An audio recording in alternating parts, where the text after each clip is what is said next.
I think one of the most moving things is to see a child sleeping. When they're in their sleep, it is as if they're drifting. They're elsewhere, they're extremely fragile and vulnerable. And I thought this was a nice idea to depart from, to produce a sculpture.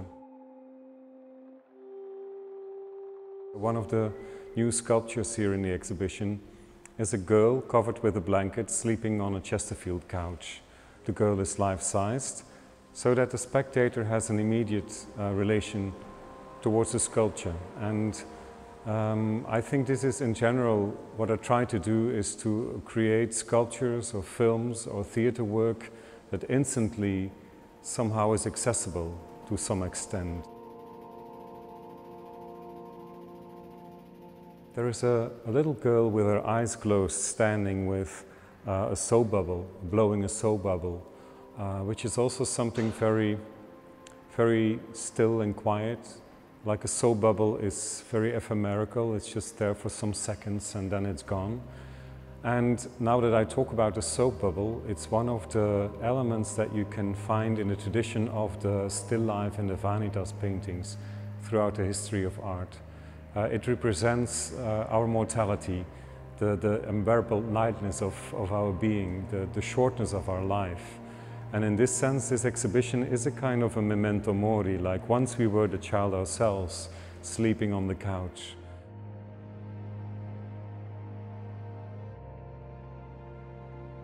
I think the most dominant color in this exhibition is the gray. The gray I use here in this installation as well, which is called the lounge. And by using the gray, you create something like a tactile quality to the sculptures. So it gives a very soft and quiet presence.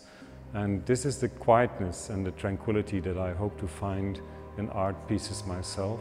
And that's also what I try or aim at when I'm producing visual artworks or works in other media.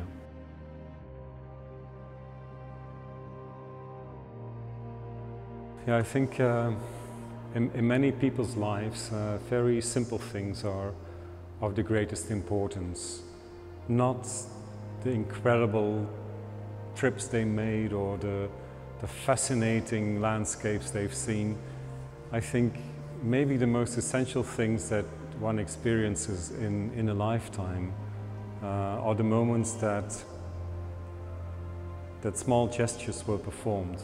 I was creating a series of very small gestures to try to freeze this gesture into a sculpture of someone just doing something. Like there is a hand that is offering a small saucer of blackberries, and it's also something very tiny and small, but it's something valuable and of great importance. So depicting the tragic is something that helps us to deal with mortality, I think.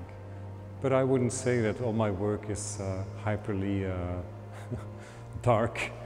I'm not a pessimist whatsoever, so I would rather say the opposite. It is because you deal with it, it's because you're not afraid to show the melancholic side of life, that you can find more easily your peacefulness and your calm.